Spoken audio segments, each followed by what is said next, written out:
Okay, so what we've got here is we have a exterior storm drain on the outside of the house, and problem is it's not draining quick enough.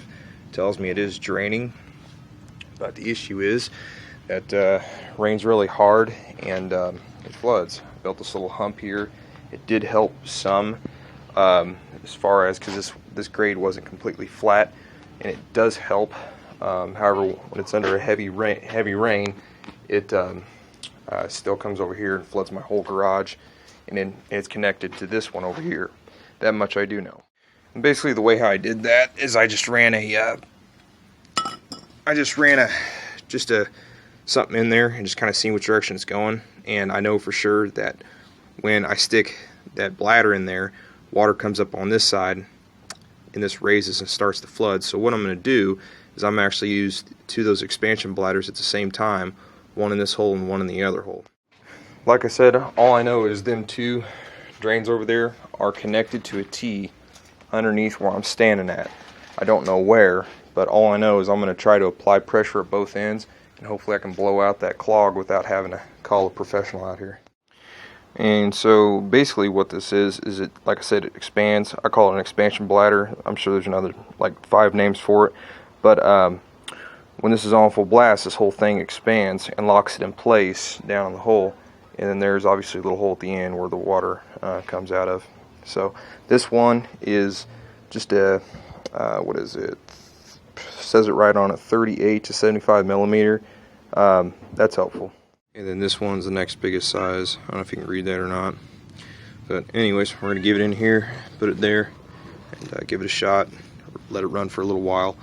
And should make the situation better. I don't think it'll make it 100%, but anything's better than what it was.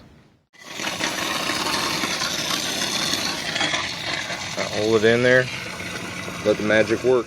And what'll happen is once it swells up to the right size, you won't be able to move this back and forth. That's how it creates the seal. So what I'm experiencing right now is I've got 2 of these going at the same time. So what's happening is the water's escaping out of the hole, so the bladder can't expand fast enough. So now what I'm trying to do is find a happy medium between both the valves. And I've got a 1/2 inch line supplying my house, so it's probably why I'm having some trouble. But I'm just kind of feathering this. Hopefully I can get it right and they'll both seal. There we are. This one seems to be satisfied. It's no longer really growing like it was, which means that this bladder is sealed and it's doing its job. This one here has been slowly rising, which means that it is also doing its job. Stuff like this, obviously you want to try to keep out of there. That's more than likely. Matter of fact, I guarantee my paycheck that that's what this stuff is down there. It's just built up. It's important to keep these things cleaned off, or you'll be doing what I'm doing. Pulled all this out just in the very hole this is in. I'm just trying to clean it out with my hands, like I mentioned. I'm not a plumber by trade. I'm just a DIY, and I'm not sure if these storm drains are connected to plumbing or not. I doubt it. It's probably connected somewhere in my backyard. Goes to a completely different system. Again, I'm just a DIY, not a plumber.